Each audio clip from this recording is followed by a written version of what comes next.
Okay guys, nanone iyi ni Gapongosho TV, dukomeje kubashimira mwe mwakomeje gutegereza ndetse ntimuve ku bintu, mugakomeza mubitse Satoshi app mu matelefone yanyu.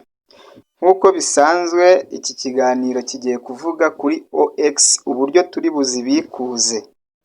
Murabizi harabura umunsi umwe wonyine ari wo w'ejo, Satoshi ikaba listed muri za Binance, ariko twebwe hano tuzabikura dukoresheje OKX. Iki kiganiro kigiye kuvuga iki? Ibyo dusabwa kugira ngo tubashe kubikura OX. Icya mbere, ndabereka uburyo ki wabonamo OKX ugakreyamo account kugira ngo uzabe uhagaze neza, uhagaze bwuma. Ikindi ugakora KYC muri OKX, kuko ibi nutabikora ntabwo uzabasha kubikuza OX. Murabizi mwese dutegereje igihe kinini, murabizi. Nk'uko bisanzwe ndabanza mining, hariho 17 rounds, ndabanza nzi mining nk'ibisanzwe. Iyo ngeze muri Satoshi mining igezweho, ubundi nze mbereke uburyo ki murayibona OX hano. Mwese murimo murayibona,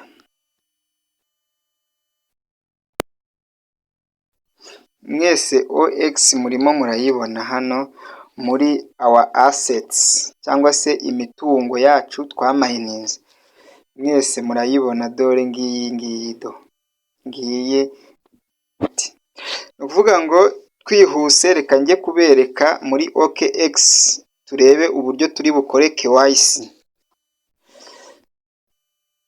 Na OKX ninjiremo njye gukora KYC, ntange verification, face verification. Urabona ko ibindi byose narabikoze, nakoze registration. Uramutse bikunaniye uburyo wiyandikisha ugatunga OKX muri telefone yawe, wanyandikira kuri WhatsApp, nimero yanjye mba nayishyize muri video description.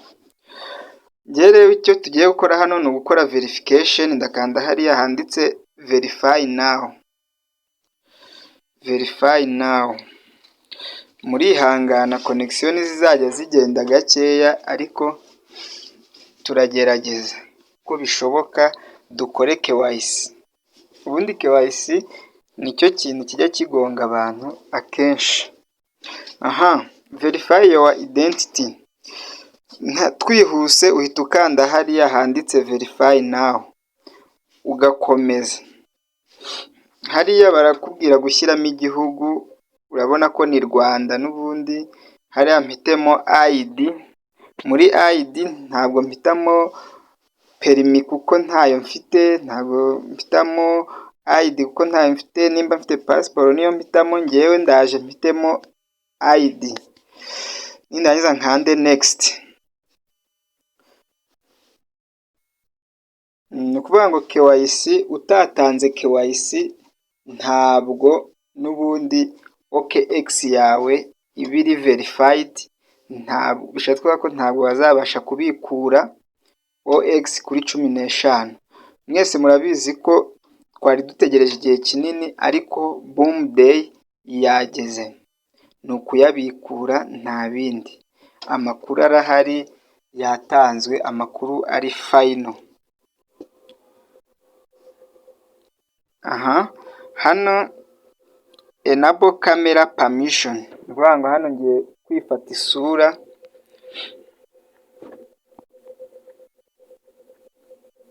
Turebe.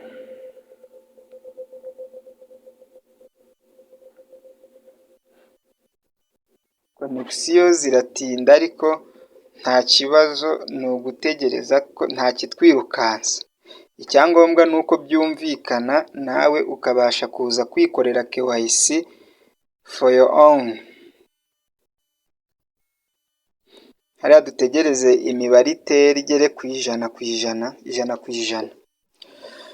Ni ugutegereza nyine. Ubwo nashishikariza umuntu utarakora subscribe gukanda aho ngaho handitse subscribe, ubundi agakanda inzogera kugira ngo ikiganiro cyose mbashije gushyiraho ajye ahita akibona, cyane ko aba ari amakuru ajyanye n'amafaranga, kandi amafaranga niyo atuma duhora tuzinduka buri munsi tujya kuyashakisha. Kambe nkanze pause ho gake. Aha murabona ko rero bigeze kuri 99%, nabwo birarangiye. Njyewe icyo ngiye gukora, get your national ID. Kangiye nshake national ID yanjye. Aha hano ndasikana icyangombwa cyanjye, murabizi ko nahisemo ID. Reka nkande nyiverifiye, nyisikane, nimara kuyisikana bayifate. Urabona ko ID yanjye barayifashe, reka dutegerezeho. Iri kuba uploaded, urategereza nyine nimba nta na connection ufite, urategereza. Urabona ko nanjye connection iri kugenda gake.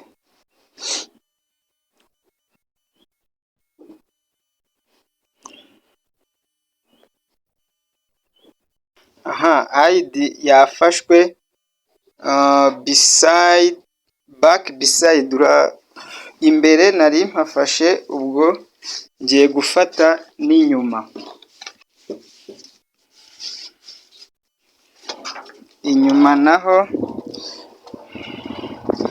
Inyuma naho katuhafate, ufata imbere n'inyuma. Ifoto barayifashe. Aha ishusho ryari ryagoranye, ariko ubwo aha tugeze ni ugufata face verification. Ndakanda hariya handitse next. Ubwo nyine nimba uri gukoresha phone idafata ishusho neza biraza kugorana, biraza gusaba ko ushaka urumuri ruhagije. Dukande hano handitse next. Connection zirimo zirabyanga ariko zirabyemera.